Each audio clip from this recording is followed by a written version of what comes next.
जुग जुग जिया सुललनवा भवन माँ के भाग जागल हो ललना लाल हुई है कुलवा के दीपक मनवा में आस लागल हो ललना लाल हुई है कुलवा के दीपक मनवा में आस लागल हो।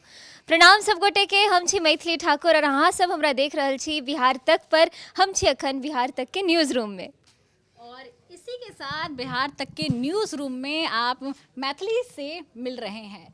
तो कहते हैं कि जब कलाकार सामने होता है तो जो सवाल जवाब का दौर होता है ना, वो ख़त्म हो जाता है। और इसी के साथ हम शुरुआत करना चाहेंगे मैथिली किसी ऐसे गीत से, किसी ऐसी चीज़ से जो आप ज़्यादातर गाती हो, रियाज़ करती हो जिसके साथ।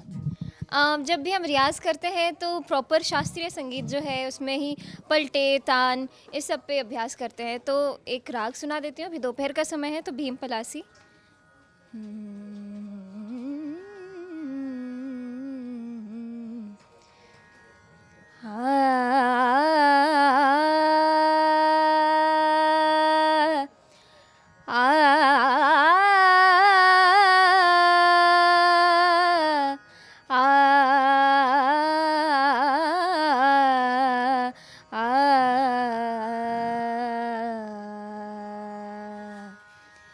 जा जा रे अपने मंदिरवा, जा जा रे अपने मंदिरवा, सुन पावेगी सास ननदिया, सुन पावेगी सास ननदिया, जा जा रे अपने मंदिरवा, जा जा रे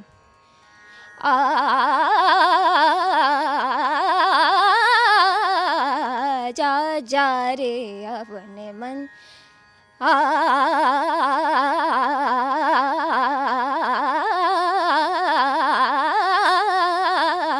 जा जा रे अपने मंदिरवा जा। इस तरीके से मतलब अभ्यास करने समय हम ट्राई करते रहते हैं कुछ अच्छा। तो मैथिली जो है वो बिहार तक पर कह सकते हैं हमारे न्यूज़ रूम में दूसरी बार आ रही है। पहली बार कब आई थी मैथिली, आप खुद बता दीजिए। जब बिहार तक शुरू हुआ था ना, तो मुझे याद है सबसे पहला इंटरव्यू जब हम लोग करने आए थे, बिल्कुल घास घास जैसा कुछ रूम था। हमारे एक रवि भैया, वो ऋषि भैया, अब तो उनके बाल मतलब सब इन्हें बदल गए ना। मैं इनसे जब पहली बार मिली थी तो ये काफ़ी पतली पतली थी और मैं भी इनसे आते ही पूछ रही कि ऐसा क्या हुआ कि मुझे भी थोड़ा मोटा होना है। तो खाने पीने का डाइट मतलब काफ़ी समय हो गया और सब लोग बदल गए, ऐसा लग रहा है। ऐसा होता है मैथिली, जैसे अभी वेट की बात की तो जब बाहर जाती हो तो कोई तुमसे कहते तो किस क्लास में पढ़ते हो? अरे पूछिए मत। ऐसे टेक्निकली देखा जाए तो मैं ग्रेजुएट कर चुकी हूँ, लेकिन अभी भी जो मुझसे अभी रिसेंटली किसी ने पूछा, अच्छा बेटा कौन सी क्लास में पढ़ते हो आप, जैसे एयरपोर्ट पे कोई मिल जाती हैं या फिर कहीं पे कोई मिलते हैं तो यही पूछते हैं सबसे पहले, कौन सी क्लास में पढ़ रहे हो आप। तो कैसा लग रहा है बिहार तक के इस न्यूज़ रूम में आकर, उस समय में और इस समय में क्या चेंजेस अभी आपको देखने को मिल रहे हैं? मुझे लग रहा है कि उस समय डेडिकेटेडली ऐसा स्पेस नहीं था बिहार तक का। एक छोटा सा हमने जब स्टार्टअप किया था तो एक रूम में या फिर ऐसी सार्वजनिक जो आज तक के पास जगह थी जिसमें सारे लोग करते थे। हम लोग को याद है कि वहीं पे हम लोग को जहाँ पे स्पेस मिलता था हम लोग वहीं पे रिकॉर्ड करते थे। लेकिन अब ये नए ऑफिस में आके मुझे काफ़ी अच्छा लग रहा है, काफ़ी सुंदर। अच्छा लग रहा है? हाँ बहुत अच्छा। तो अब क्या करते हैं कि जब इतना अच्छा लग रहा है तो कुछ अच्छा सुना भी दो। हाँ बिल्कुल बिल्कुल, बताइए क्या सुना है। कोई भी ऐसा गीत जो हमें अपने, क्योंकि हम लोग नोएडा में हैं, बिहार से बहुत दूर हैं, तो हमें अपने घर की याद दिला दे। हालांकि जब मैं यहाँ पे पहुँची, यहाँ पे सभी लोग हमारे बिहार के हैं। हमारे सर बेगूसराय से हैं जिन्होंने मुझे भी चूड़ा खिलाया, उसके साथ पेड़ा खिलाया। लग ही नहीं रहा है कि हम बिहार से बाहर है कहीं पे। चना खाई मैं, सब कुछ जैसे बिहारी हम लोग जो ब्रेकफास्ट लेके चलते हैं। तो खैर छोड़िए, मैं एक बहुत ही सुंदर, मेरा फेवरेट जो राम जी का भजन है, हर जगह जाती हूँ तो ये ज़रूर सुना देती हूँ, तो सुना रही हूँ।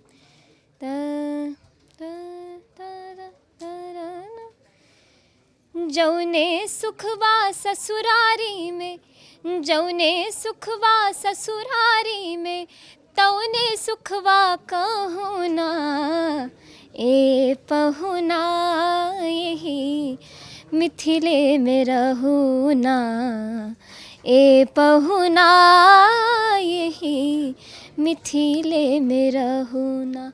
अरे जौने सुखवा ससुरारी में, जौने सुखवा ससुरारी में, तौने सुखवा कहुना ए पहुना यही मिथिले में रहुना, ए पहुना यही मिथिले में रहुना। बहुत ही सुंदर गीत। अब हम आपको अपने जो टीम के दूसरे सदस्य हैं ना, नए सदस्य, नए चेहरे आपको बिहार तक के देखने को मिलेंगे। उस समय आप जब आई थी पहली बार तब ये लोग नहीं थे, लेकिन अब हैं। आशीष है हमारी टीम में, ये भी बहुत अच्छा गाते हैं, खुद हारमोनियम भी बजाते हैं। तो आशीष को आपसे ना बहुत सारे सवाल पूछने हैं संगीत को लेकर। क्या बात है। सबसे पहले तो मैथिली में ही आपका हम स्वागत करना चाहेंगे। सौंसे तक के ऑफिस में शोर भागेले, अहाँ एलिए बिहार तक इंजोर भागेले। क्या बात है। तो सुर सप्तकों की जब बंदगी करती आपकी आवाज़ उभरती है, कानों में जो रस घोलती है। अब तो मैं बिहार की सीमाओं से अलग पूरी दुनिया में आपको लोग सुनते हैं मैथिली।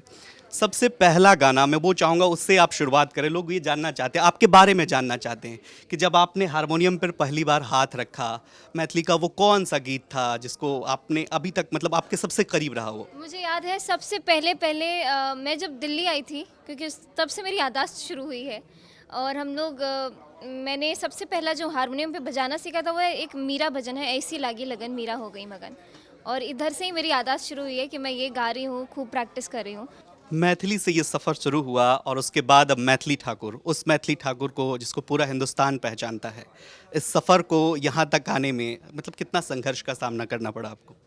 मैं संघर्ष नहीं कहूँगी, मैंने एक एक चीज़ बहुत इन्जॉय की। जब हम लोग गांव में रहते थे वो तो बिल्कुल ही अलग एक था, मतलब लग ही नहीं रहा था कि कुछ सोच समझ के कुछ करना है। उस समय हम छोटे भी काफ़ी थे। जब मन किया तब दलान पे बैठना, बाबा के पास बैठ के सुनना उनकी बातें। वो सिर्फ धार्मिक बात ही करते थे, इसलिए काफ़ी सारे बच्चे जो है ना, उन दलान मतलब दरवाजा? दरवाजे पे बैठ करके। तो हमारी और भी कजिन्स लोग, जब भी हम लोग गर्मी छुट्टी में ऐसे सब साथ में जब मिलते थे ना, तो सब लोग नहीं टिक पाते थे उनके पास, लेकिन मुझे उनकी बातें सुनना बहुत पसंद था। जब राम सीता विवाह वो बताते थे और हम लोग एक चीज़ पिक्चराइज करने लग जाते थे, अच्छा ऐसा हुआ गीत के माध्यम से। मतलब वो बोलते बहुत अच्छा मेरे बाबा हैं, और वो सुनते सुनते ही काफ़ी सारे गीत मैंने उनसे सीखे। फिर जब मैं दिल्ली आई, दिल्ली आकर के पता चला कि असलियत में दुनिया क्या है। जब हमें पहली बार सिखाया गया कि बेटा, जब पापा ने मम्मी ने सिखाया पहली बार ये सब चीज़ें कान में पड़ी कि अनजान इंसान से बात नहीं करना, कोई बोले कि पापा बुला रहे हैं तो उनके पास मत जाना, और ये सारी चीज़ें जो बच्चों को सिखाते हैं वो सारी चीज़ें दिल्ली आकर के हमें पता चले कि अच्छा ऐसा भी होता है। फिर धीरे धीरे स्कूल में एडमिशन हुआ। स्कूल वाले इतना इम्प्रेस हो गए थे, हमारे बाल भवन इंटरनेशनल स्कूल, जिन्होंने हम तीनों भाई बहन को अडॉप्ट किया, और हम लोग की स्कूलिंग बिना किसी टेंशन में हो गई। अच्छे से सब कुछ स्पॉन्सरशिप हुआ। और उसके बाद मैं कॉलेज में गई। फिर अभी हाल फिलहाल में हमने अपना नया घर ख़रीदा, पहला घर ख़रीदा। तो उससे पहले क्या था, रेंट पे जब रहते हैं ना तो काफ़ी सारे किराएदार और होते हैं आसपास, और आप प्रैक्टिस जब करने लग जाते हैं तो कभी किसी की ड्यूटी है तो कभी किसी का एग्ज़ाम चल रहा है, तो काफ़ी सारी चीज़ें हम लोग प्रैक्टिस नहीं कर पाते थे, समय नहीं मिल पाता था, या फिर मना कर देते थे तो नहीं करना होता था हमें प्रैक्टिस। तो उस सबसे बचे हम जो नए घर में शिफ्ट हुए और सोशल मीडिया पे वीडियो बनाना शुरू किए, रियलिटी शोज़ में गए थे। तो धीरे धीरे चीज़ें ऐसी हुई ना कि मैं हर एक चीज़ मुझे ऐसे याद है और हर चीज़ से कुछ ना कुछ सीखने को मिला। ठीक है, एक सवाल रियलिटी शोज से जुड़ा हुआ है। चूँकि आप रनर रही थी वहाँ पर, वो उसके बाद आपको एक प्रसिद्धि मिली, और वो प्रसिद्धि अब मतलब जब मैं बात करूँ तो किसी विनर की प्रसिद्धि से कई लाख गुना ज़्यादा है जब आप इस मुकाम पे पहुँची हैं। मैथिली भाषा का कितना योगदान है? चूँकि उसके बाद जब वापस आप आई थी तो मैथिली में आपने बहुत सारे अच्छे अच्छे गाने गाए यूट्यूब पर, जिसके बाद वो एक लोकप्रियता जिसको बोलते हैं वो, उस भाषा का कितना योगदान है आपके जीवन में? और कुछ गुनगुनाते हुए इसे ज़रूर सुनाएं आप। मेरी मातृभाषा ही मैथिली है। पहले पहले जो बोलना मैंने शुरू किया वो मैथिली में शुरू किया।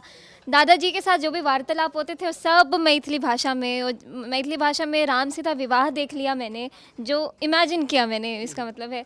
और मैथिली भाषा में बहुत गीत गाए मैंने। रियलिटी शो सब में जब मैं वहाँ से आई तो उस समय ऐसा ट्रेंड चल रहा था ना कि काफ़ी सारे रियलिटी शोज़ एक ही समय पे चल रहे थे, विनर आ रहे थे, जा रहे थे। और किसी, अगर मैं आपसे भी पूछूं तो आपको याद नहीं होगा अभी लेटेस्ट कौन सा विनर रहा होगा। तो मैं इसी से बचना चाहती थी कि इसीलिए मैंने कहा ना कि हाँ, जितने भी विनर हैं उनसे प्रसिद्धि आपकी कई लाख गुना ज़्यादा है।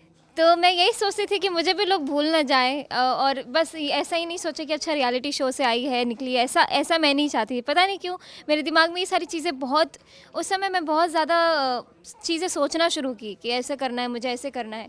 पापा के पास बैठ के बहुत सारे सवाल पूछती थी। मुझे ऐसा लगता है कि हर एक बच्चे को कभी भी डाउट होना तो बिल्कुल बैठ जाना चाहिए मम्मी पापा के पास, जैसे मैं करती हूँ। मुझे कोई भी डाउट होता है कि पापा को पकड़ के बैठ जाती हूँ, मुझे बताइए कि मैं कैसे इससे बाहर निकलूँ या फिर मुझे कैसे करना है काम। पापा बताते वो चीज़ें हो जाती हैं।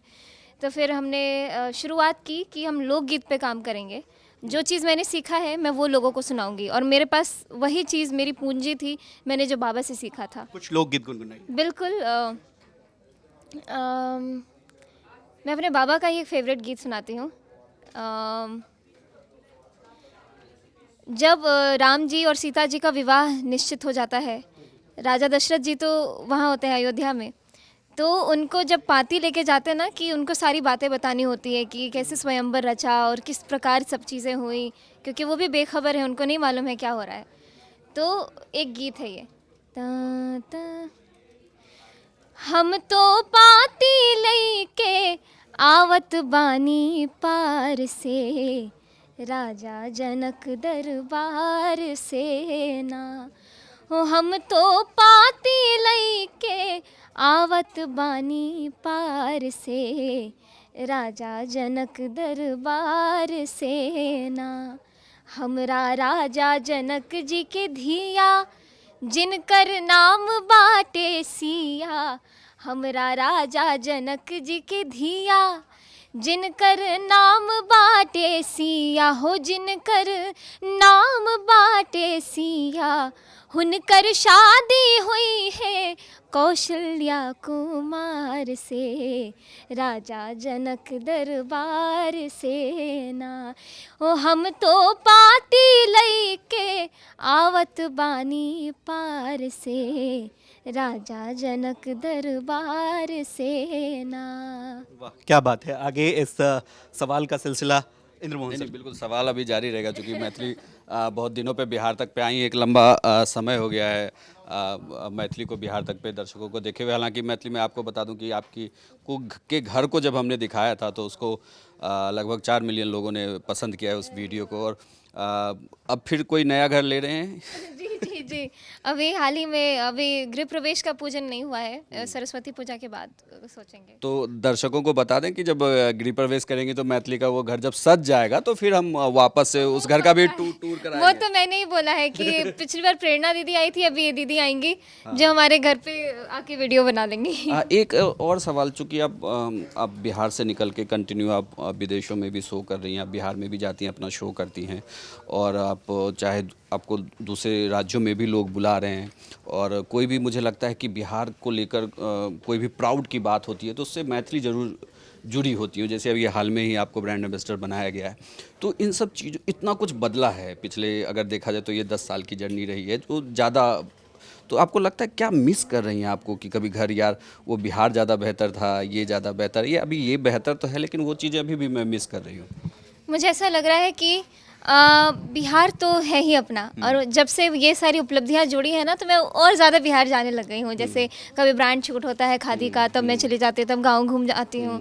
कार्यक्रम होते बिहार में तो गांव घूम आती हूँ। मतलब मौका चाहिए, बहाना चाहिए बिहार जाने का, तो मैं बाबा से मिल लेती हूँ, दादी माँ से मिल लेती हूँ, हमारे परिवार वहाँ पे है जो, तो काफ़ी बढ़िया लगता है। मुझे लगता है कि ये उनके लिए भी बड़ी खुशी की बात है जब बाबा मुझे देखते हैं, और उन्होंने मेरा नाम सिद्धि रखा हुआ है। और उन बाबा से जब भी मिलती हूँ तो वो यही पूछते, देखा सिद्धि नाम का क्या वो फल मिलता है, देखा हमने तुम्हारा नामकरण किया। और वाकई में बहुत सच है। पिछले 6 साल पहले उन्होंने मेरा नाम सिद्धि रख दिया था। मैथिली तो बुलाते थे, नामकरण जब हो गया था उससे पहले तन्नू बुलाते थे, लेकिन 6 साल पहले उन्होंने मेरा नाम पता नहीं क्या सोच के सिद्धि रख दिया। मेरे दोनों भाई का नाम, उन्होंने बड़े भाई का नाम महात्मा जी रख दिया क्योंकि बहुत शांत रहता है, बिल्कुल नहीं बोलता है, और मेरा छोटका भाई उसका नाम पुजरिया रख दिया क्योंकि वो बहुत हलचल है। तो जब भी मुझे मिलता है, देखा नाम का कितना प्रभाव होता है, तो काफ़ी खुशी मिलती है कि मैं कुछ ऐसा अचीव कर रही हूँ जो कि उनको अच्छा फील हो रहा है। हम जिस क्षेत्र से आते हैं, चूँकि वो मतलब राम जी का ससुराल है, बड़े प्राउड फील करते हैं बिहारी की। देखिए अब वहाँ से आते हैं जहाँ से मतलब राम जी को भी वहाँ झुकना पड़ा, राम जी भी अपनी पत्नी के इशारों पे चल रही थी, जैसे सालियों ने उन्हें कहा। और कुछ गाने बहुत फेमस हैं लोकल, मैं चाहूँगा कि वो आप ज़रूर बिहार तक के दर्शकों को सुनाएं, जो जब राम जी को उनकी सालियों ने घेरा था और सवाल करना शुरू किया था, तो किस तरीके से वो पूरा गाना है। तो राम जी से जनकपुर की नारी लोग उनकी सीता जी की सहेलियाँ और जितनी भी बड़ी उम्र में भी थी, सब लोग बैठ करके उनसे सवाल जो पूछती हैं, उस पे गीत है।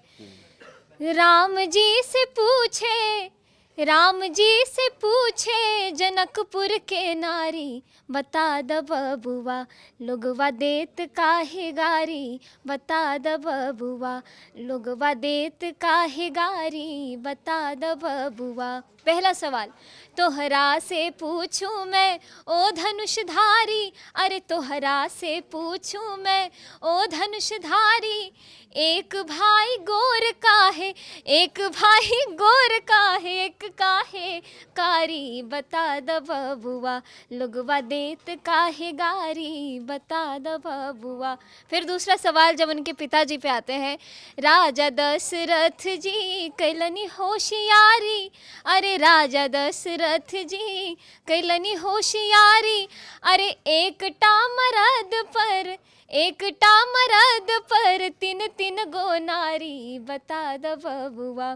फिर जब तीसरा सवाल पूछते हैं उनके गुरुजी से जो राम जी को लेके आए थे, ई बूढ़ा बाबा के पाकल पाकल दाढ़ी, अरे ई बूढ़ा बाबा के पाकल पाकल दाढ़ी, अरे देखन में पातर, देखन में पातर खाए भर थारी, बता द बबुआ लोगवा देत काहे गारी, बता द बबुआ। लेकिन आखिरकार उनको प्रणाम करके उनसे माफ़ी मांगते हैं कि हम लोग ये जो बोल रहे हैं वो सीता जी के नाते से बोल रहे हैं।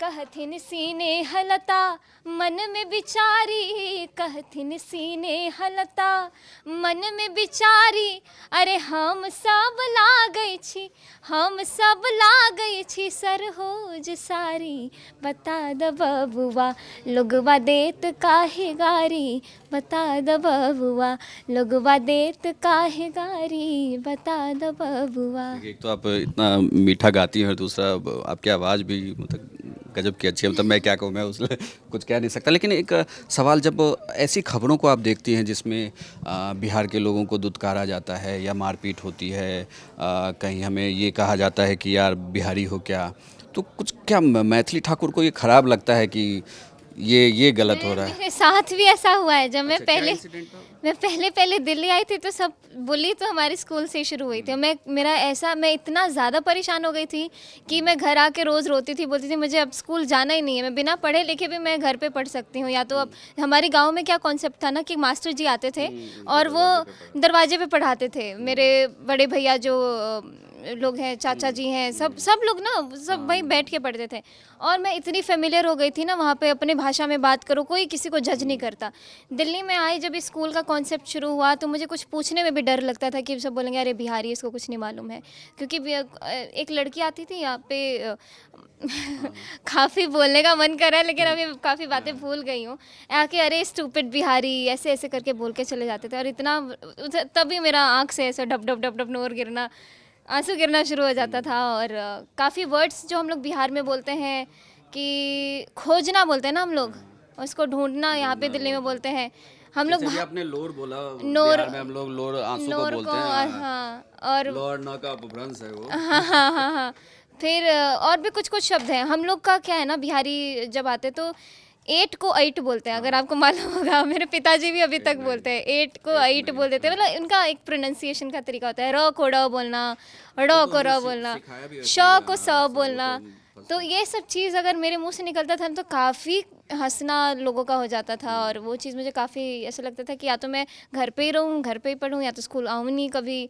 लेकिन धीरे धीरे करके जब मुझे हिम्मत दिया पापा ने, मम्मी ने, कि कुछ भी होता है अपने सब हैंडल करना सीखो, तब से मैंने शुरू किया कि अब पढ़ना ही पड़ेगा, अब कोई रास्ता नहीं है, 94 95 लाना पड़ेगा ताकि ये लोग थोड़ा समझे, वैल्यू करें। धीरे धीरे वो जो बिहारी जो बोलते थे ना, फिर मैं रियलिटी शोज़ में गई और वो बिहारी होना मेरे लिए बड़ी प्राउड की बात हो गई। तो मुझे फिर फ़र्क ही नहीं पड़ने लगा कि कौन मुझे क्या बोल रहा है। और सब फिर उसके बाद से एक नया ट्रेंड जैसा निकला। हमारे बिहार के और ऐसे ऐसे दिग्गज अभिनेता लोग निकले, स्पोर्ट्स में निकले और पेजेंट में काफ़ी सारी लड़कियां निकली, तो काफ़ी उससे ही प्रभाव, एक माहौल बनने लगा कि प्राउड बिहारी। तो वो बात बहुत पुरानी है। जब ऐसी खबरों को आप देखते हो कि कभी सोशल मीडिया पे तो काफ़ी कम निकलता है, मुझे नहीं लगता कि आप कोई भी जैसे भी कुछ दिन पहले नोएडा में एक इंसिडेंट हुआ था जिसमें एक गार्ड को ये कह के पीटा गया कि बिहारी हो क्या।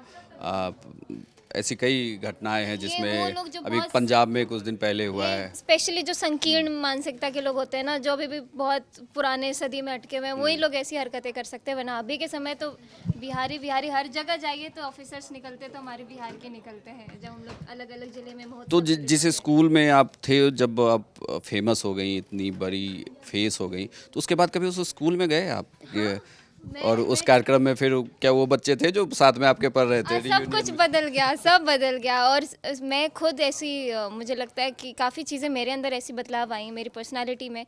मैं डिटैच होते गई लोगों से। पहले मैं चाहती थी कि मुझसे कोई बात करे आकर के, या फिर मुझसे मेरी कोई दोस्त बने। लेकिन जब चीज़ें ग्रो होने लगी, मैं दिमागी तौर पे जब मैं ग्रो होने लगी, तो मुझे ऐसा लगा कि मुझे ही नहीं बात करनी किसी से। तो मैं अपने स्कूल में जो मैं 6-7 साल जो भी मैंने पढ़ाई किया, तो मुझे नहीं लगता कि मैंने एक भी फ्रेंड या फिर मेरी कोई भी दोस्त बनी होगी या बना होगा। तो काफ़ी आइसोलेटेड रहना पसंद अच्छा, है। जैसे मैं अगर एक शब्द कहूँ कि बिहार, प्राउड बिहार, तो कौन सा गाना मैथिली ठाकुर को याद आएगा अरे कि हाँ ये बिहार, मतलब बिहार का मतलब यही है, अरे ये गाना आप गाएं? और अब जैसे अगर मैं फिल्म की बात करूं तो नदिया के पार का वो गाना है, तो मुझे लगता है कि अगर बॉलीवुड फिल्म में कोई बात करता है, या फिर मतलब बिहार की अगर बात करें तो शारदा सिन्हा का वो छठ वाला गाना याद आने लगता है कानों में, कि या फिर उन्होंने जो वो तार बिजली से गाया। तो ऐसे मैथिली को कौन सा गाना याद आता है सबसे पहले? मुझे जब भी बिहार की बात होती है तो बहुत ही सुंदर रचित गीत है रघुवीर नारायण जी का, सुंदर सुभूमि भैया। इसमें जो हमारी भाषा में और जिस तरीके से एक्चुअली ये पूरे भारत के लिए ही है गीत, लेकिन जो हमारी भाषा में है ना, इसीलिए मुझे लगता है कि मैं काफ़ी रिलेट कर पाती हूँ ये। सुंदर सुभूमि भैया भारत के देशवा से, मोर प्राण बसे हिम खोहरे बटोहिया, एक द्वार घेरे रामा हिम कोतवलवा से, तीन द्वार सिंधु घह रावे रे बटोहिया, इस तीन द्वार सिंधु घह रावे रे बटोहिया। बहुत ही सुंदर। और अभी आपने बताया मैथिली कि जब पहली बार आई थी दिल्ली तो बोले किया गया था, तो अब कैसा लगता है कि जो बिहारी जिसको बोले किया जाता है वो बिहारी 2-2 घर दिल्ली में ले लेता है? अरे सपने जैसा, मुझे अभी भी लग रहा है कि मैं अभी सपना ही जी रही हूँ। काफ़ी अच्छा लगता है, लेकिन हमारा जो रूटीन है उसमें कोई बदलाव नहीं आना चाहिए। मुझे ऐसा लगता है कि अगर आप अपने काम के प्रति जागरूक है ना, तो कोई भी चीज़ें आप पर हावी नहीं हो पाती। जैसे सुबह उठना है या फिर लेट उठना है, रात को अगर लेट सोना है, मतलब एक रूटीन। आपके रूटीन का तो पता आपके ब्लॉग से लगी जाए। हाँ, तो प्रैक्टिस उतना ही करना है जितना हम पहले करते थे, हालांकि उसमें और नई नई चीज़ें रोज़ जोड़नी है।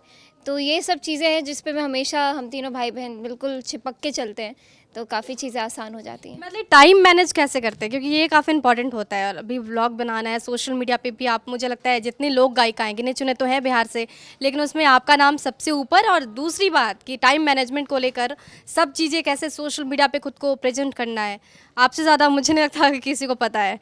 तो सोशल मीडिया का कहीं ना कहीं आपको प्यार मिला, और कहीं ना कहीं आपकी जो ख्याति हुई, कहीं ना कहीं उसका योगदान रहा, तो कैसे मैनेज करती हैं आप? मुझे ऐसा लगता है कि हर चीज़ जब आपको थोड़ी थोड़ी दिक्कत होनी शुरू होती है ना, तो आप सीखना शुरू कर देते हैं चीज़ों को।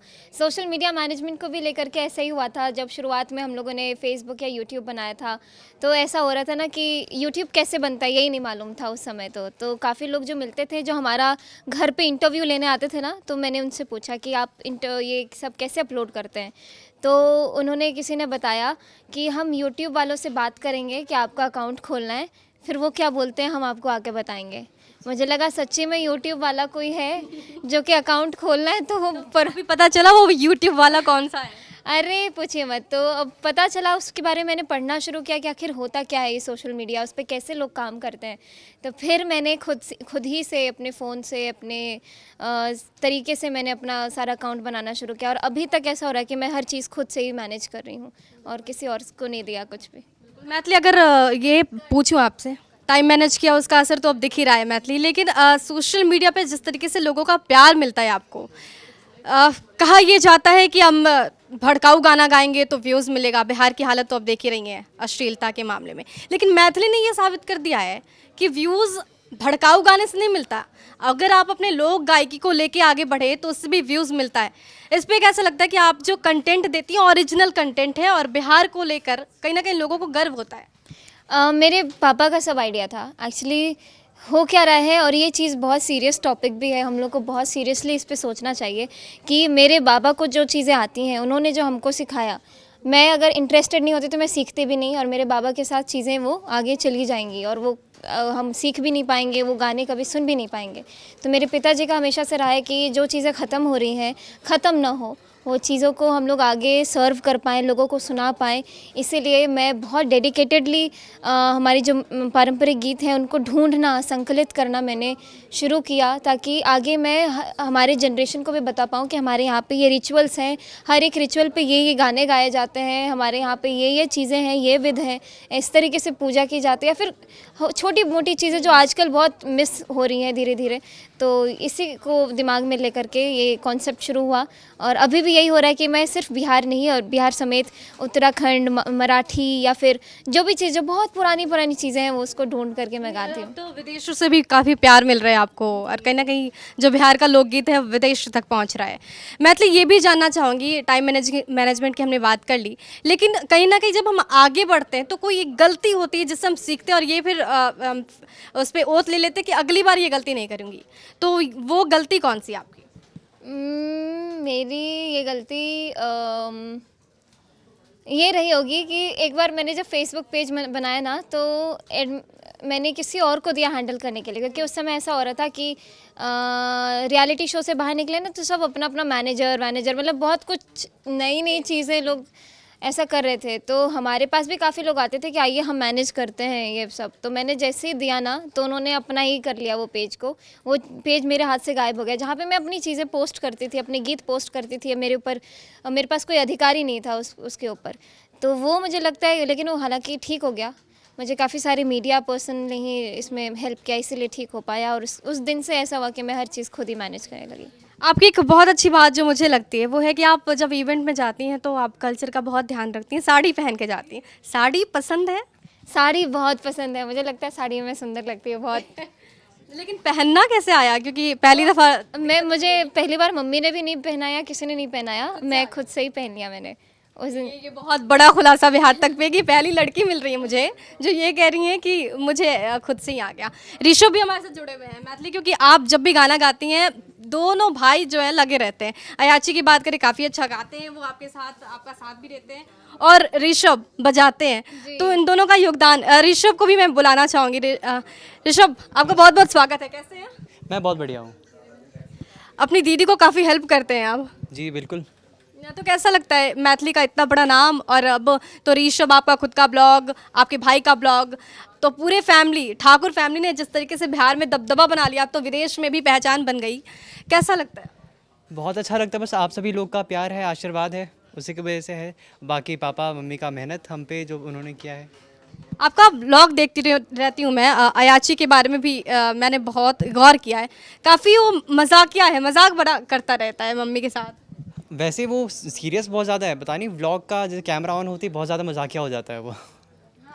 वो धीरे धीरे ना वो सीरियस बातों पे भी वो सोचता है कि नहीं दीदी अब ऐसे करना है, ऐसे करना है। हालांकि मैं जो भी गाने गाती हूँ या फिर हम लोग जो भी सेलेक्ट करते हैं ना, उसमें 80% दिमाग वही लगाता है कि ऐसे उसको, मतलब हम लोग जब कोई गाना सोचते हैं तो तबला कैसे बजेगा, कहाँ पे पीस आना चाहिए, वो सब चीज़ सब 80% डायरेक्ट वही करता है। तबला की बात है तो ऋषभ के पास भी आना चाहूँगी, क्या बातें ऐसी हैं जब जो तबला वादक को ध्यान में रखनी चाहिए जब हम बजाते हो? तबला वादकों को ये ध्यान रखना जो मैं रखता हूँ स्पेशली कि एक दिन में जो एक बजा रहे हैं ना आप, एक पैटर्न, तो वही उसी का प्रैक्टिस करिए जब तक वो अच्छे से हाथ में सध नहीं जाता है, और उसके बाद दूसरी बजाइए। अगर आप 5-6 चीज़ को एक ही साथ लेके चलेंगे कि ये मैं ये भी बजाऊंगा, तो वो वैसे नहीं हो पाएगा। तो स्टार्टिंग के समय में एक चीज़ को पकड़िए, उसी को प्रैक्टिस करिए अच्छे से। मैथिली के पास तो ऐसे बहुत सारे इवेंट्स हैं जो वो बता सकती है कि यहाँ पे मुझे बहुत अच्छा लगा। ऋषभ के पास भी काफ़ी हैं। आपसे जानना चाहूँगी, ये मैथिली से मैंने बहुत बारी सुन लिया है, आपसे जानना चाहूँगी कोई ऐसा स्टेज जहाँ से आपको लगा कि अब हमारा नाम बन गया है? ऐसा नहीं है, तो हर जगह जाते हैं तो बहुत प्यार मिलता है लोगों का, तो बहुत अच्छा लगता है। मैथिली, आपसे ये जानना चाहूँगी, मैथिली ठाकुर कब बनी? कौन सा ऐसा स्टेज मिला आपको जहाँ से लगा कि अब मेरी उड़ान देखेगी दुनिया? मुझे स्टेज का तो नहीं मालूम, लेकिन मुझे ये ज़रूर याद है कि मैथिली ठाकुर कब बनी। मैं एक जगह प्रोग्राम में गई थी, तो वहाँ पे जब मैं अपनी गाड़ी से उतरी ना, तो उससे पहले तक मुझे हमेशा से ऐसा लगता था ना कि मेरा नाम तन्नू है, या फिर बाहर सिर्फ लोग मुझे मैथिली नाम से जानते हैं। मैं जैसे गाड़ी से उतरी ना, तो छोटे छोटे बच्चे थे, वो मुझे देख के बोलते, मम्मी मैं मैथिली ठाकुर आ गई, मैथिली ठाकुर आ गई, मैथिली ठाकुर आ गई। मैं पहली बार अपने बारे में ऐसे सुन रही थी, मतलब मुझे ऐसे बोले मम्मी दीदी आ गई, ऐसे बोलते ना। मैं हम लोग जब घर परिवार में निकलते हैं, वो बच्चे लोग बोले मम्मी मैथिली ठाकुर आ गई, मैथिली। लाइन दूसरे दिन बन गया मैथिली ठाकुर। तो तब से मुझे लगा कि अच्छा लोग मुझे ऐसे भी जानते हैं, मैथिली ठाकुर नाम से जानते हैं। आपका जो निकनेम है वो तन्नू है? तन्नू बोलते हैं घर पे। ये बड़ा खुलासा बिहार तक में कि मैथिली ठाकुर का निकनेम तन्नू है। आगे हमारे सहयोगी आपसे बात जारी रखेंगे। ऋचा लगातार खुलासे पर खुलासे कर रही हैं, तो मैथिली ने तो बहुत सारे खुलासे कर दिए, लेकिन मैं चाहूँगी कि अब ऋषभ जो है ना, वो अपनी दीदी के खुलासे करे। ये तो आप देखेंगे ना दोनों की हाइट, तो वो लंबा दिखेगा, लेकिन है वो छोटा। हील भी पहना है ना, इतनी हूँ मैं अभी, इतनी है देख। तो खुलासे करिए कि दीदी कैसी हैं घर में। ये बहुत ही मतलब बॉसी नेचर की है। ये हमेशा ऐसे करती है, मतलब ये मम्मी ने कुछ काम बोला किसी को, तो ये क्या करेगी, मम्मी का बात को मेरे पे ट्रांसफ़र कर देगी कि तू कर ये काम। नहीं ऐसा नहीं है, जबकि अभी मैं इतनी समझदार हो गई हूँ कि इसको कुछ चाहिए पूछते रही, हनी गर्म पानी पियोगे, हनी मैगी खाओगे, हनी ये करोगे, और इसको देती हूँ मैं ला के। अच्छी बनने की कोशिश करी कैमरे के सामने, और कुछ नहीं है ये। मारोगे अभी तो? नहीं। अच्छा सच में मारोगी? नहीं। मारेगी तो चोट लगेगी, बताओ। मारती है घर पे? बहुत नहीं, इसका चोट नहीं लगता मुझे। डर रहे हो क्या? नहीं, मैं ये बोला कि जब मारती चोट नहीं लगता है मुझे। और वैसे मैं ऐसे करूँगी ना, हाथ इतने में पकड़ लेगा और दबा देगा, इतने मुझे चोट लग जाती है। अच्छा मैथिली, जो तुम्हारा छोटा भाई है अयाची, वो कितना लंबा हो गया है? वो ऐसा ही हो गया, बिल्कुल सेम। तुम दोनों लंबे हो गए हो, तो दीदी को टांग देते हो ऐसे? हाँ नहीं, वो खेलते कैसे हो तुम लोग? अलाउड नहीं है घर में। घर में अलाउड नहीं है? इसको छेड़ना, इसको टच नहीं करना है। अच्छा बताओ, मम्मी का फेवरेट बच्चा कौन है? हनी। मम्मी मैं और पापा का? पापा का दीदी, तो बेचारा अयाची अच्छी दोनों का। और पापा है दोनों। हाँ दोनों। दोनों का फेवरेट है। और तुम दोनों का फेवरेट कौन है? अरे कैसी बात है, तो मम्मी हमें बचपन में सिखाती थी कि बेटा जब गांव जाओ ना, और कोई भी पूछे ना कि मम्मी अच्छे कि पापा अच्छे, तो बोलना मम्मी अच्छी है। और पापा सिखाते थे बोलना पापा अच्छा है। हम जब छोटे थे तो ऐसे लग रहा है कि आप तब का सवाल पूछ रही है। अच्छा तुम दोनों जब ऐसे व्लॉग्स तो तुम लोग बहुत बनाते हो, व्लॉग्स बनाने का तुम लोगों को शौक है, ये तो सबको पता चल चुका है। इसके अलावा क्या करना पसंद है, गाने के अलावा, व्लॉग्स बनाने के अलावा? मुझे ऑनलाइन गेम्स खेलना भी पसंद है, मतलब जब भी फ्री समय मिलता है तो वो भी करता हूँ मैं।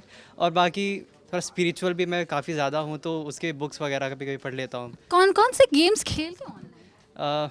अभी जो बैन है फिलहाल, पबजी खेलना मुझे बहुत ज़्यादा पसंद है। लेकिन मतलब कौन बोलेगा कि कुर्ता पजामा पहना जो इतना शरीफ सा लड़का है, पबजी पर ऐसे धड़ाधड़ शूट करते हो? हाँ, वो बहुत अच्छा खेलता हूँ मैं। बनाया हुआ है मेरे भाई ने। अच्छा, मोमो क्लान। मोमो क्लैन क्यों नाम रखा? खाने में बहुत ज़्यादा पसंद है, तो हम सोच रहे थे कि क्या नाम रखे अपने क्लैन का, तो सोचे यही रख देते, जो खाने पसंद है वही रख लीजिए। तुम्हें क्या पसंद है? इसको तो मोमोज पसंद है, तुम्हें क्या पसंद है? मुझे मैं अभी फ़िलहाल कुछ समय से ऐसी हो गई हूँ ना कि मुझे हर जो चीज़ नापसंद थी वो चीज़ें पसंद आने लग गई हैं, क्योंकि मुझे मोटा होना है। मैं खूब साग खा रही हूँ, भात खा रही हूँ, सत्तू पी रही हूँ, खा रही हूँ, जो चीज़ें जो नापसंद होती है ना चीज़ों, वो सारी चीज़ें खा पी रही तो हूँ। मैथिली अभी बता दो, जैसे मुझे पता है तुम पतली हो, कभी मैं भी पतली हुआ करती थी। अरे तो कैसा प्रेशर रहता है जब तुमको आगे कोई बोलता है अरे तुम इतनी पतली हो, तो गुस्सा आता है? बात यही है कि अभी भी लोग पूछते हैं कि कौन सी क्लास में पढ़ रहे हो बेटा, तो थोड़ा दुख हो जाता है कि क्लास नहीं है, मैं ग्रेजुएट हो चुकी हूँ। और मैं थोड़ा सा सही में तकलीफ़ होती है कि मुझसे 2 बड़े भाई हैं, तो सब इनसे पूछ रहे हैं कि दीदी कितनी छोटी है तुम्हारी। अच्छा ये बताओ ऋषभ कि जो मैथिली है ये ना सबसे ज़्यादा क्या बदमाशी करती है? ऐसे तो ये बहुत ही प्यारी सी लड़की है, लेकिन ऐसे असली जो क्या है मैथिली घर पर क्या है? ये मैं बताता हूँ, देखिए ये क्या करेगी, मम्मी का कोई भी काम होगा ना, मम्मी कुछ बोलेगी तो मम्मी मैं कुछ काम कर रही हूँ और अपने रूम में जाएगी, लैपटॉप खोल के बैठ जाएगी, मम्मी पापा दोनों को लगता है कि काम कर रही है ये, और वही वो काम क्या होता है, 2 मिनट का काम होता है, उसको लेके ये बैठी रहेगी आराम से कि मम्मी मैं काम कर रही हूँ। नहीं नहीं नहीं ये बोल रहा है। अच्छा, एक बात ये बताओ कि दीदी के मतलब फेमस होने से फैमिली में क्या चेंजेस आए? जब तुम लोगों को फील हुआ कि अरे दीदी फेमस हो गई है, मैथिली फेमस हो गई है, ऐसे दीदी बोलते भी हो? हाँ नहीं, मैं दीदी दीदी बोलते हो? हाँ, तो फिर तुम लोगों को कब एहसास हुआ? जैसे मैथिली ने बताया कि जब वो गई तो लोग बोलने लगे मैथिली है मैथिली, तो तुम लोगों को कब लगा कि मैथिली जो है वो फेमस हो गई? जब हमें कॉम्प्लीमेंट्री खाना मिलने लग गया है। हाँ ये भी था, जब दीदी राइजिंग स्टार में गई थी तो मैं ऐसे नीचे उतरा कुछ सामान लेने के लिए, और मैं जहाँ जहाँ जा रहा हूँ, जिस गली से, और उस समय पे जब दीदी का गाना चल रहा है, मतलब हर घर में वही बज रहा है, वही ट्यून दीदी का गाना बज रहा है। मैंने तुम्हें नहीं पता था? तुझे भी नहीं बताइए, मतलब मम्मी ने कुछ भेजा सामान लेने के लिए, मैं जैसे उतरा हर घर में वही बज रहा है दीदी का, और सब लोग मतलब इतने एक्साइटेड थे हमारे इलाके में, सब लोग वोट कर रहे थे उसको, तो तब लगा कि कुछ तो हुआ है बढ़िया। कैसा लग रहा है मैथिली? तुम्हारा भाई बता रहा है। आज पता चला मुझे, काफी अच्छा लग रहा है मुझे। अच्छा, आशीष को भी ना लगता है बहुत सारे सवाल पूछने हैं, म्यूजिशियन है भाई, आइए। मेरे सवाल चूँकि देखिए लगातार हम सुन रहे हैं, आपने अपने बारे में बताया, ये जो आपकी जर्नी है इससे रिलेटेड सवाल ये है कि आपके पिताजी का योगदान, कई मंचों से आप उनके बारे में बोल चुकी हैं, और बाप बेटी का जो रिश्ता होता है वो भावुकता का रिश्ता है, और मुझे लगता है कि उसको शब्दों में बयां नहीं किया जा सकता। आपके फादर का योगदान आपको बनाने में, और जो सबसे ज़्यादा उनको पसंद है मैथिली के बारे में, मैथिली को सुनना, कौन सा गाना उनको पसंद है? पापा मुझे कभी ऐसा नहीं बोले कि तुम ये अच्छा बहुत गाती हो। हमेशा जब भी चीज़ें गड़बड़ करती हूँ मैं, तो वहाँ पे मुझे वो करेक्ट करते हैं। तो उनका जो फेवरेट गाना है ना, काफ़ी सारे भजन उनको बहुत पसंद है। एक मारवाड़ी भजन है मीरा जी का, वो उनको काफ़ी पसंद है।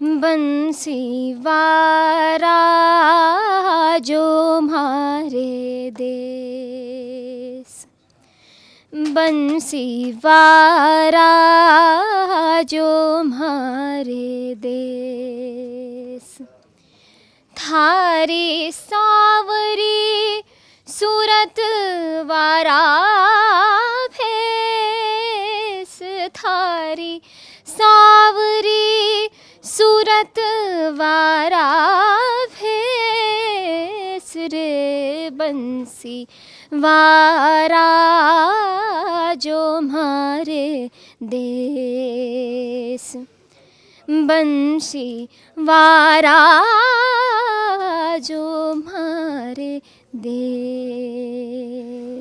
क्या बात है। मतलब एक और चीज़, मतलब आपने कई बार जब रिश्तों का जिक्र किया, बिरह गीत आप बहुत बढ़िया गाती हैं, और ख़ास करके जब मिथिलांचल के लोग उसको गुनगुनाते हैं तो मुझे लगता है कि शब्द भले लोग नहीं समझते हैं, लेकिन उसको पूरा हिंदुस्तान सुनता है और उस दर्द को समझता है, और उस दर्द को मैं ये गारंटी कहता हूँ कि मैथिली से बेहतर कोई नहीं गाता इस हिंदुस्तान में। उसको आप गुनगुनाइए कुछ। तो मैं कौशल्या जी के वियोग के बारे में बताती हूँ। जब राम जी वनवास को गए तो उनकी हम लोग जब रामचरितमानस में पढ़ते थे कि उनकी हालत कैसी हो गई थी, वो किस तरीके से राम जी को, सीता जी को और लक्ष्मण जी को याद करती रहती थी, तो उस बारे में गीत है।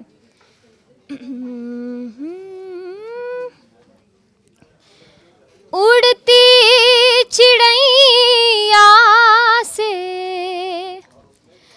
उड़ती चिड़ैया से पूछली कौशल्या, तनिक देख ले यहाँ, कैसन बाड़े बबुआ हमार, तनिक देख ले यहाँ, कैसन बाड़े बबुआ हमार, तनिक देख ले यहाँ, कैसन बाड़े बबुआ हमार, तनिक देख ले यहाँ। अब ही न पन जोगे बाड़े मोर ललनवा से, अब ही न बन जोगे बाड़े मोर ललनवा से, घरवा में काटे दौड़े सोने के पलनवा, सोने के पलनवा, घरवा में काटे दौड़े सोने के पलनवा, सोने के पलनवा। ए हो रे उमिरिया में, हो रे उमिरिया में, पढ़ ले विपतिया तनिक देख ले यहाँ, कैसन बाड़े बबुआ हमार तनिक देख ले यहाँ। शब्द नहीं है, ठीक है। सवाल का सिलसिला थोड़ा सा आगे बढ़ाते हैं।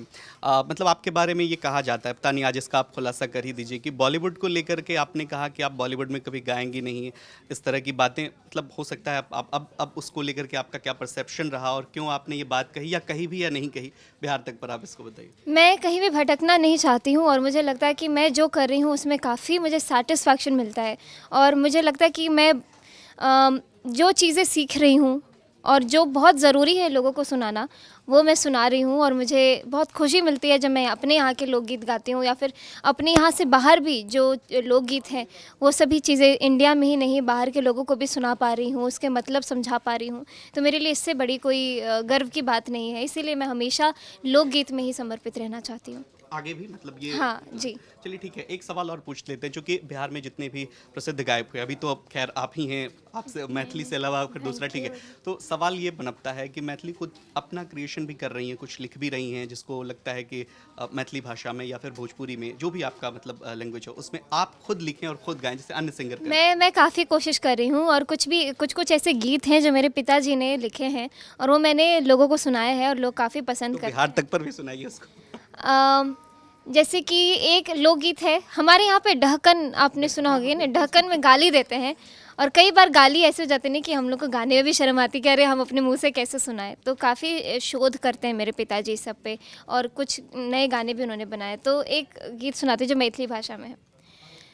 आगे माई दुल्हा सुंदर मुख पन मोनही, आगे माई दुल्हा सुंदर मुख पन मोनही, आहे रानी कौशल्या के लाजो नहीं, आहे रानी कौशल्या के लाजो नहीं, आगे माई दुल्हा सुंदर भाल चाननो नहीं, आगे माई दुल्हा सुंदर भाल चाननो नहीं, आहे रानी कैकई के लाजो नहीं। गाने के लिए क्या प्रैक्टिस करते हैं? देखिए, सिंगर के लिए एक महत्वपूर्ण सवाल ये भी होता है कि जब मतलब चूंकि आप तो अब इतनी बड़ी हस्ती हैं, लगातार जब आप प्रैक्टिस करती हैं, और एक उपलब्धि से जुड़ा हुआ सवाल ये भी है, जब आप स्कूल में शुरुआती दौर में जब अब जब आप अपने दोस्तों से मिलती हैं तो कभी इरिटेशन नहीं होता, अरे वो मैथिली आ गई, अब देखो मतलब उससे गाने सुनने, और आप उस उपलब्धि से कभी कभी परेशान सा हो जाती होंगी? मेरे दोस्त, मैंने बताया, मैं कभी बना ही नहीं पाई, और इतना अकेले रहना पसंद हो गया था मुझे। अभी भी मुझे ऐसा लगता है ना कि मैं ज़्यादा लोगों से खुल नहीं पाती हूँ, जिन लोगों से मुझे जैसे आप लोगों से मैं बहुत सारी बात कर सकती हूँ, लेकिन कई बार मुझे संकोच होता है जब मैं वैसे लोगों से बातचीत करने लग जाती हूँ, तो इसीलिए वो कभी मैंने इंजॉय नहीं किया, या फिर तो दोस्तों के साथ मतलब कभी बैठ के गुनगुनाने का मौका नहीं मिला? नहीं। चलिए ठीक है, आगे इंद्रमोहन सर। बिल्कुल, मैथिली चूँकि सवाल बहुत हैं और भाई भी साथ में हैं, एक चीज़ जो मैं जानना चाहता हूँ, जैसे आप भाई बहन घर में रहते हैं, हम कोई जब सेलिब्रिटी होता है तो लोग अक्सर ये सवाल पूछते हैं कि भाई चीज़ें नॉर्मल ही खाई जा रही है, नॉर्मल ही घरों की तरह रहा जा रहा है, ये कुछ स्पेशल सेलिब्रिटी के घर में भी हो रहा है। लेकिन मैथिली, जैसे कि हमने आपका घर देखा था, वो लास्ट वीडियो भी हमने देखी थी, मतलब एक शानदार घर जिसको कहते हैं कि आप बिहार की मिट्टी से अभी भी जुड़ी हुई हैं। जब कभी गाँव जाते, जैसे आपके दादाजी हैं, तो दादाजी कोई ऐसी बात कहते होंगे ना कि मैथिली कुछ भी हो जाना, इसको मत भूलना आप भाई बहनों को बिठा के, कि ये हमेशा याद रखना। किशोरी जी की सेवा करते रहिए। हम तीनों को बिठा के ये सुनाते हैं। हमारे यहाँ दादाजी अनेकों नाम से सीता जी को बुलाते हैं। जब पूजा कर रहे होते हैं या फिर जब गीत गा रहे होते हैं तो सीता जी के ऐसे ऐसे नाम वो बोलते हैं जो हमने वैसे नहीं सुना होगा कहीं ऐसे आम जनता के मुँह से, जैसे किशोरी जी की जय हो ऐसे बोलते हैं। और फिर यही बोलते हैं कि ठीक है बेटा आप ठाठ से रहिए और कहीं भी जाइए गाइए ठाठ से गाइए, किशोरी जी की जय बुलाइए, किशोरी जी की सेवा में लगे रहिए। ये सारी बातें ऐसे ही दिमाग में मेरे बैठे रहती है। आपका वो कौन सा गाना है जिसको कभी आपके दादाजी कहते हो कि जब आए हो तो एक बार, या बैठे बैठे जैसे घर में जैसे कहें कि नहीं ये एक बार जरूर सुनाना मैथिली? वो मेरे सुनाने से पहले मेरे से नहीं सुनते। सिद्धि, वो तो सिद्धि कह गए। सिद्धि बोलते हैं, मुझसे नहीं सुनते, वही सुना देते हैं। अच्छा। और जितना भी समय हम बैठे रहते हैं तो वही हमें 5-6 गीत सुना देते हैं।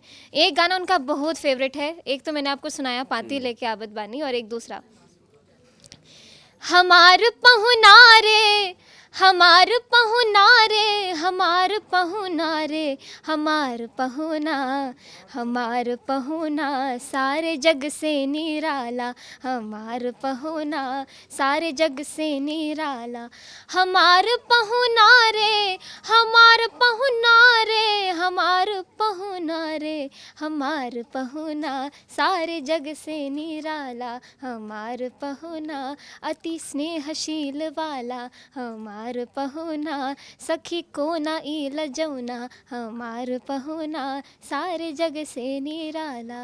ऐसा भी होता है घर में कि जैसे अब लोग खाना खाने के लिए बैठे, जवाब इनसे लेता हूँ कि और चूंकि पापा भी टीचर हैं, हाँ वो आप तबला बजा रहे हो, मैथिली गा रही हो और उसमें बीच में पापा ने टोका कह रहे नहीं तुम गलत राग रहे हो, ऐसे नहीं गाना है।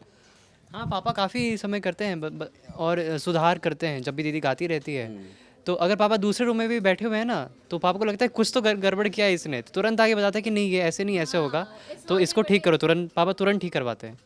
अच्छा, चाहे पापा दूसरे रूम में आराम करो लेकिन इधर सुन लिया उन्होंने कि मैं इस रूम में कुछ गलत गा रही हूँ या फिर कुछ गलत सुर लग रहा है, तुरंत उठ करके हमारे पास आकर के चीज़ें करेक्ट कर देते हैं। लेकिन वो देख के तो कभी डांटने वाले पापा लगे नहीं। डांटते कभी बहुत रेयरली है, मतलब साल में अगर या 2 साल 3 साल में एक बार डांट देते हैं, लेकिन वो डांट जिंदगी भर याद रहने वाली डांट होती है। फिर मतलब भिंगा भिंगा के कहते हैं। पापा बूस्टर डोज देते हैं। मम्मी क्या ना, मम्मी रोज़ डांटती है, तो मम्मी अगर डांट वो करती है तो फील नहीं होता है या फिर दुख नहीं होता उतना जितना पापा के डांट का हो जाता है।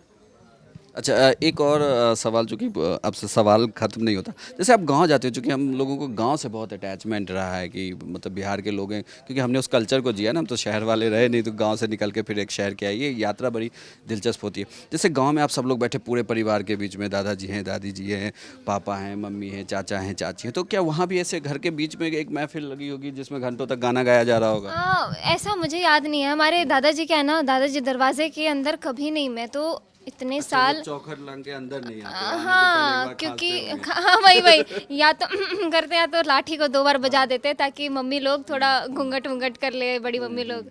और तो दादाजी हमेशा ही दरवाजे पे रहते हैं, चाहे कितनी भी कड़ाके की ठंड हो दादाजी दरवाजे पे ही सोते हैं, गर्मी हो तो दरवाजे पे ही सोते हैं। तो इसीलिए हम लोग जो भी बातचीत होती है तो दलान पर होती है, ऐसा नहीं कि सबके सामने मिलके, दादा ऐसे कभी आते नहीं हमारे। तो ऐसे घर में कभी महफिल नहीं सजती है। और वह बचपन में जब कीर्तन होता था तो पूरे गांव के लोग दरवाजे पे इकट्ठा होते। अच्छा मैथिली, अब तो अब वोट डालने लगी है, ये भी अधिकार आपको मिल गया है। हाँ, अब पता है ये पहली बार आप वोट डालेंगे। एक सवाल, मतलब भले ही आप चाहें तो इसको छोड़ सकते हैं, कि आपको नीतीश कुमार कैसे लगते हैं? अभी बात यह है कि मैं भी बिहार इलेक्शन कमीशन की मैं आइकॉन बन चुकी हूँ, तो मैं इस पर अब कुछ नहीं बोल सकती हूँ। लेकिन ये है कि हम बिहार में काफ़ी बदलाव आए हैं जो कि हम हर बिहार वासी देख रहे हैं कि मैं इस तरीके से सोचती हूँ। हमारे साथ एक म्यूजिशियन अंकल हैं, वो मेरे साथ भी बजाते हैं, और जब शारदा सिन्हा जी जब परफॉर्म करती थी उस समय में तो वही उनके साथ परफॉर्म करते थे। तो वो बताते थे कि हम तब एक गांव से दूसरे गांव जा ही नहीं पाते थे, या फिर शाम को 5-6 बजे के बाद वो निकल ही नहीं पाते थे। लेकिन अभी क्या होता है, हम लोग कितने भी रात में सफ़र कर पाते हैं, या फिर डर नहीं होता है कि कोई हमें रोक लेगा या लूटपाट होगा। तो काफ़ी चीज़ मतलब एक बिहार की जनता के हिसाब से मैं बोल रही हूँ कि ये बिहार में रहना काफ़ी अच्छा लगता है, सेफ़ लगता है। रोड, एयरपोर्ट, ये सारी चीज़ें, मैं किसी पार्टी पॉलिटिक्स की बात नहीं कर रही हूँ, लेकिन बिहार के नाते बोल रही हूँ कि हमारे बिहार बहुत सुंदर है। अब इसी सवाल का एक दूसरा हिस्सा भी है कि आप नरेंद्र मोदी को लेकर क्या सोचते हैं? वो हमारे देश में हर युवा के आइकॉन हैं, सिर्फ युवा ही नहीं, सब देशवासी उन्हें उन्हें देख करके काफ़ी लोग प्रेरित होते हैं। और मतलब बहुत बहुत अच्छा लगता है कि ना कि अपनी चीज़ को हम लोग हक से बोल पाते हैं, रख पाते हैं। जब हमारे प्रधानमंत्री दूसरे देशों में जाते हैं तो वही रुतबा मेंटेन, जो काफ़ी सारे ऐसे हम लोग काफ़ी सारे आजकल के बच्चे ना तो रील्स या फिर इंस्टाग्राम पे काफ़ी चीज़ें देखते हैं, तो काफ़ी अच्छा लगता है कि अपने देश को प्रेजेंट करने वाले इतने हमारे दमदार नेता हैं। अपने बिहार के नए नेताओं में से कौन अच्छा लगता है, तेजस्वी, चिराग या कन्हैया? सब अच्छे हैं। और हालांकि ऐसा होता है अंकल कैसी ऐसी बात पूछ रहे हैं आप, मत पूछिए। ऐसा ऐसा है ना कि काफ़ी सारे वो मेरे भाई जैसे हैं। हाँ, चिराग किन से इनमें से मुलाकात हुई है?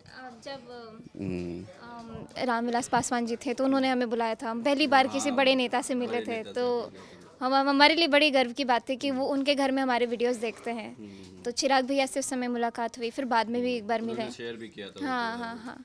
तो काफ़ी सारे लीडर्स हैं जो जिनसे ऐसा पारिवारिक रिश्ता है कि हम समझते भी नहीं है कि ये नेता है, ऐसा लगता है। पिछली बार आप वो शराबबंदी वाली यात्रा है नीतीश कुमार की, मुझे याद है कि आप हर पूरे यात्रा में आपको बुलाया गया था, जहाँ अलग अलग शहरों में यात्रा चल रही थी उनकी, जब वो जीविका दीदी से मिल रही थी और मिल रहे थे समाज सुधार अभियान वाले में, और उसमें आप परफॉर्म कर रही थी।